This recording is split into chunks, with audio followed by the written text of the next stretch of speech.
Hello. Thank you so much for watching this video. I am Meredith and I am an astrologer and an intuitive based out of the mountains of North Carolina.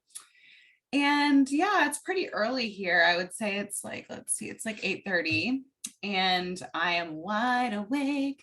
I think that because I had really terrible internet service here. So for a long time, if I even wanted to upload like a 7-minute long YouTube video, like I posted yesterday, if I wanted to do that, it would have taken forever. So like it literally would take like 3 hours to send a reading to a client or, you know, to edit a podcast, it would take, yeah. So I'm really grateful to finally have like a really decent internet connection, which definitely inspires me to make content or like it allows me to have a little bit more of like a working relationship to my content instead of just being something that I literally like resent and don't want to do because of how long it takes me to upload. And also like I've noticed as well that I've had readings in the last few months since I moved here where, and I've had literal like podcast interviews where it's been like, uh, uh, in terms of like what, like the quality and like what it looks like I'm saying. And it's just really like been tough, you know? So I am grateful to have this new internet and hopefully, you know, I'll make more content and interact with it in a healthier way because for a minute there it was getting kind of stressful. And then I think that the people who've been watching since the beginning of this year know that I made this like 2 hour long video like for the beginning of 22 and I was in such a state of gnosis and oh my gosh y'all, I was talking about algorithms and game theory and like frequency and I just got really into it and it was like I was seeing like schematics in my head and I was like wow, you know, and that was deleted as soon as I woke up in the morning, like literally off of my computer. And I don't even want to like mentally like go into what that could be. It's a time of high strangeness for not only the real world, but the internet. So I'm just like, whatever, fuck it. Like, I don't care. But I did want to, you know, and I also have the other thing too, is that because of my shift in diet, I have more energy to, you know, maybe make videos like this that are more inspired and less like, oh, okay, a transit is coming up, so I have to do this. So, um, yeah, so I want to talk about something that is on my mind. You know, this year is a 6 year in numerology. Thankfully, I have a Masaki to tell me what's going on in numerology and like how that affects us. But 6 is related to Venus. It's related to the cosmic mother, and it's the relational number. And you know, the North Node being in Taurus, Uranus in Taurus, like Mars and Venus conjuncting twice earlier this year. And like, I just remember coming into 22, especially getting past like the Venus retrograde that happened, that station direct, I believe it was January 29th. Coming out of like the first part of this year, there was just this sense that I had that was like, wow, like relationships are a big deal right now. Like in terms of like this year being a year that aligns us with people that are you know, unexpected or interesting or whatever, you know, maybe more like of a soulful type resonance that could be there in a genuine way. And also I think that, I mean, like the South Node in Scorpio, like I remember saying to myself, like, if there are people that are like in relationships that are not working, or like if there's like people who have been holding on through the last 2 years in a challenging relationship where they're not on the same page with their partner, or there's like something going on there, I was like, good luck to those relationships. Basically, I feel like I said that like on a couple of different online spaces, and you know, I don't need to like show receipts or anything, but it is like that is a mood for 2022, is like, all right, you know, this is the year that we shore this up. And it's actually critical, I think, for us to have like the right people around us right now, and the right people in our support system, So when it comes to a year like this, like there could be revealing moments that show us like exactly what we need to see and, whatever. So I wanted to talk a little bit about the seventh house because this is like the house of partnership. It's not just the house of partnership though. Like it gets a rap of being like the house of marriage and the house of like committed relationships. And like, yes, it is that, but it's more than that. And I want to talk about it because I think that the seventh house and the 12th house have to do with things that we in some ways are disowning about ourselves in different ways. So, both of these houses, if you have planets in the seventh and the 12th house in your astrology chart, then you're reclaiming things in this life. And sometimes you reclaim something from a person. I did a talk with Emily Moyer about maybe I don't even remember. Time isn't real anyway, so it doesn't really matter when it was. But we talked about how, and this is kind of out there and kind of wacko and kind of woo, but it really does make sense with the science of attraction and things like that. So, her and I were talking, and she mentioned to me that a lot of like I'm trying to figure out how to say it. She said that she believes that in people's DNA, we hold records, almost like we are like in effect like a storing mechanism for like other civilizations that we may have lived. Um, in our like DNA and in our cells and things like that. And I think that sometimes like when people exchange energy, right? You take one soulful human being and then you take another. When they exchange energy, it's almost like there can be sometimes, especially in like healthy relationships or whatever, even sometimes in unhealthy relationships, a retrieval of aspects of, maybe like yourself in past lives or from other civilizations. It's like you're retrieving that part of yourself through them. And that's what often happens with the seventh house, is that you're confronted with lessons through others that then reflect you back to yourself. And so in a sense, like relationships and the people that get closer to us than like, maybe like acquaintances or whatever, those types of relationships are,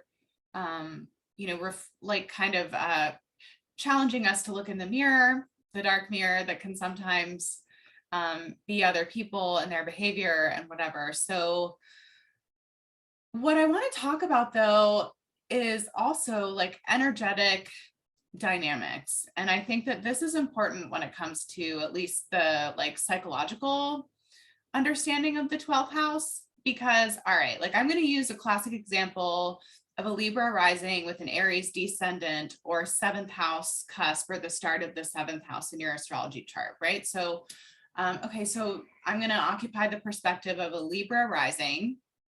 So a Libra rising person, based on the fact that they have Libra, which is the sign of other people, on the cusp of their first house of self, they're naturally going to be more selfless. It's like their very early beginnings condition them to, look externally and to make sure that everything is okay around them before they're okay, which then like in adult life leads them to prioritizing more the strength and the harmony of their relationships, perhaps rather than what they have going on. They want to make sure, kind of like Virgo rising can be similar to this, but like specifically talking about Libra rising, is that like, they want to make sure that everybody is okay before they look inward and look at themselves, because the sign of other people and relationships is on their first house cusp of self and identity. So it's like, I am other people in a sense, and they can really take on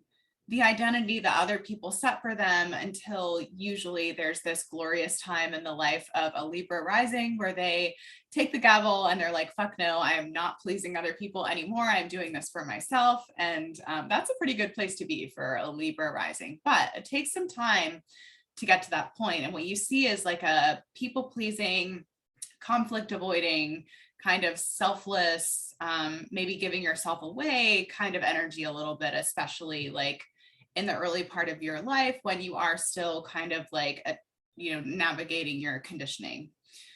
So then this Libra rising person grows up, decides that they want to get into a relationship or a marriage or something like that, even though personally I believe that the paradigm of marriage is falling away, which I feel neutral about. But anyway, so Aries on the 7th house, which is opposite Libra in the 1st house, because these axes work together, the 1st house and the 7th, the 2nd and the 8th, the 3rd and the 9th, and so on and so forth. These houses work together and they mirror each other and they play off of each other. They're like doing different things in different ways, or the same thing in different ways. Yeah. So the 1st house and 7th house axis is the self and the other. So it's like who you're attracting based on who you don't perceive that you are. Yeah, I'm not a selfish person.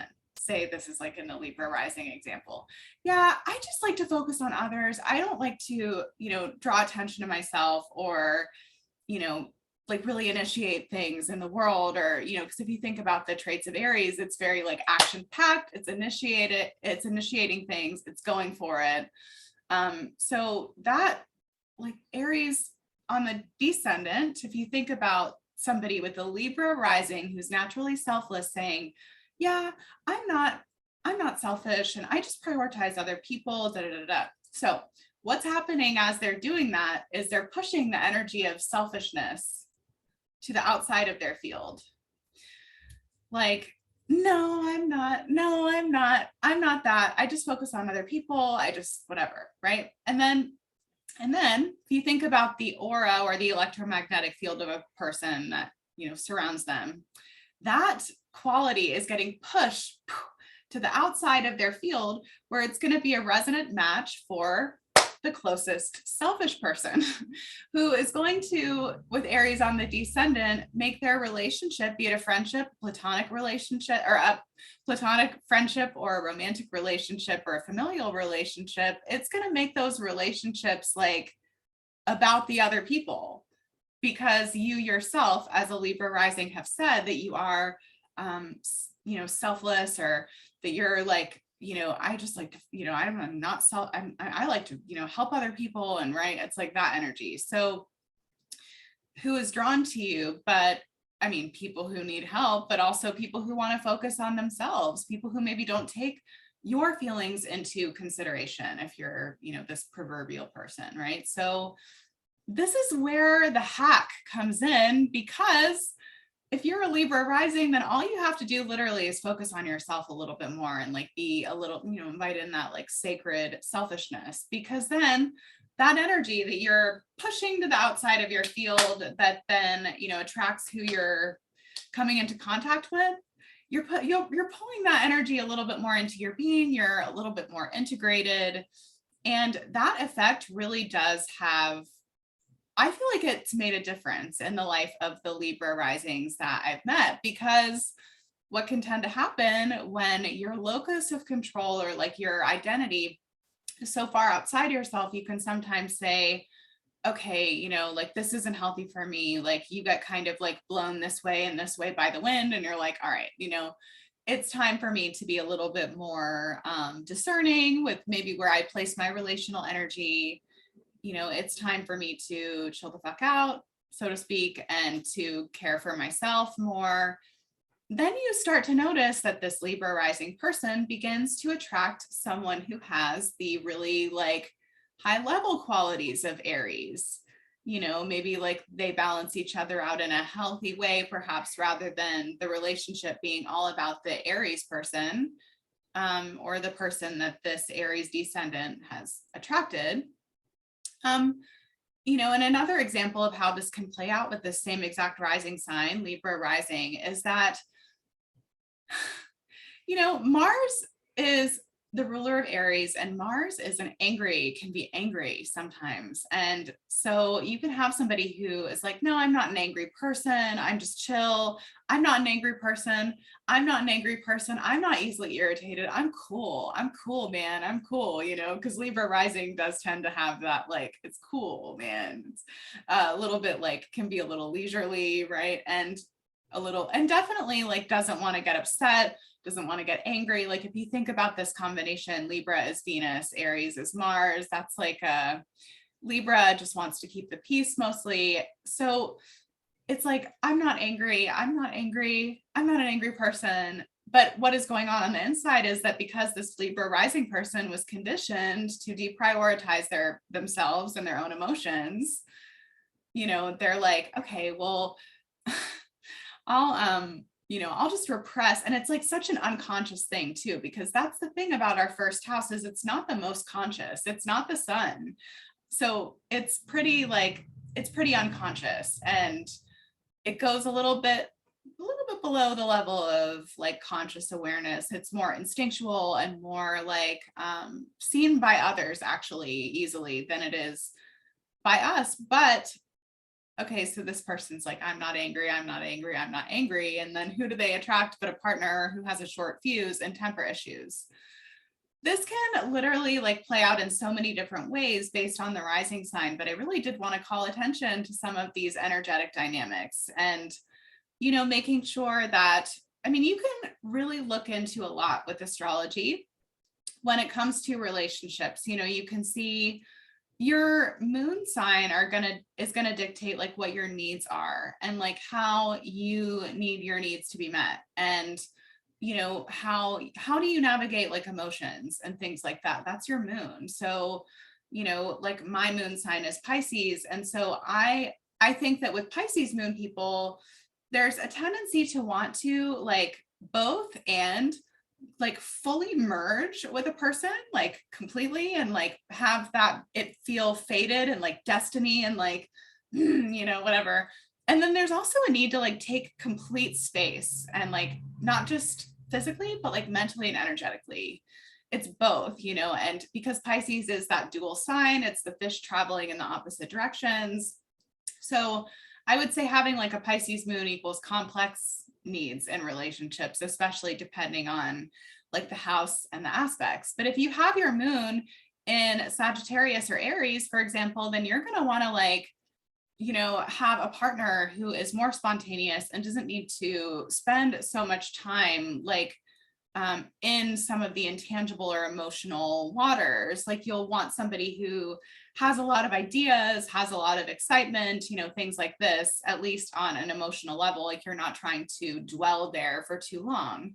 Where maybe if you have like an earth moon, you need at least to know what to expect on some level in your relationships. And maybe when you don't have that, it's possible that you feel like insecure or whatever, right? So and then your Venus, if you're a man, then your Venus will be like sort of the woman that you want, or like the woman that you're attracted to or inspired by. So it's kind of like the moon being like this unconscious desire for the mother,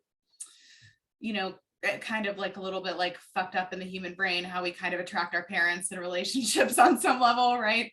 And then Venus, I think, is more like your conscious wants as a man in a relationship with a woman. And I think as well, like if you are like a woman, or if you like are attracted to a masculine energy, then Mars and Jupiter would be what you'd look towards in terms of like Mars is like who you're like, oh, like instinctually attracted to. And then Jupiter is maybe like your husband. Although, like I said, I believe that the paradigm of like marriage is changing. I wonder how many people got married in like 2020, 2021, and 2022 compared to like 2017 or 2018, just personally, or 2019 even. So yeah, if you're looking at like the way that you're going to act in the first like 3 months with someone, then you're looking at the fifth house, which is the house of new love, creativity, sensuality, And if you're looking at like, okay, what happens when the honeymoon is over, you'll look into the eighth house. But I just wanted to take a second to talk a little bit about relationships. It's important right now to ensure that we feel that our needs are met. And it's also important to make sure that like we're prioritizing like right relationship. It's just a time where I think like anything else will be called out by the universe. And that doesn't necessarily have to be a bad thing either. I think things expire when they're meant to expire. And, but I feel like in 2022, like through this eclipse season and through like, this whole year, I was like, there's no way. Saturn and Pluto in 2020 connected in January of 2020. And I've talked so much blah, blah, blah about this aspect on my Substack and on this channel, but that really was a time where because the last time that Saturn and Pluto connected, it was in Libra in 1982 and 1983, I believe. And that was an opening of a huge cycle of relationship karma for like everybody. Like if you had a healthy relationship and like a really like good committed relationship, right, from 1982 to 2020, I know that's a long time, but look at the quality of relationships over that time compared to other times, right? Just, hear me out, humor me. That was a huge relationship karma, like working out issues of codependency and things like that. That was a huge time for that. And when that 2020 Saturn Pluto conjunction happened, it opened a door and closed a door. The door that closed most often was a door to a lot of relationship karma. And, I think that there's a lot of people even now that like literally haven't gotten the message and are still in relationships from like pre-2020 that were literally like coming into 2020 being held together by tape, hope, and karma. So if you happen to be listening to this and you're like looking for some kind of sign or, some kind of permission to change things because, all right, let's go conspiracy woo. If you don't want to get stuck in an apocalypse with someone, like if you don't want to be in a like situation, potentially, not saying that, I'm just saying this is how I've been thinking in the last 2 years of like, okay, well, if I don't want to be like in a literal like zombie apocalypse with this person, like, are they even for me? Like, are they even the one, So yeah, I don't know. I just wanted to share that. And, also, okay, before I go, the South Node in Scorpio does mean generally that people are having less sex. Gen Z is literally like the least interested in like real world, like sexual activity. Not that I think that everybody comes into everything at their own time and whatever, but it is interesting how generationally there's like a strong decreased interest. And this kind of lines up with what Robert Phoenix said when we did our interview together about Pluto and Aquarius being kind of a sexless time, which is coming up in 2023 and 24. Also, the South Node in Scorpio is kind of like a sexless, or people are having less sex. And to that, I, as a Leo with an 8th house sun, I would like to say, fuck that. Let's get busy. If you have someone to, if you have a safe and a healthy container for that, then use it. Set an intention beforehand. I'm not trying to say that everybody has different, it's like a minefield, right? And I know that everybody has different triggers, but there is like this really strong, potential, I think, to manifest and create. And that energy to me, I just feel like if you're in a conscious, healthy, safe space where you can do that, then couldn't hurt. And yeah, this has been a long and rambly morning message, and hopefully I'll be able to make more rambly content like this because I have better internet now, and I'm not wanting to slam my face on the keyboard whenever I'm uploading something. So that is exciting. All right, you guys, have a great morning. Take care. Bye.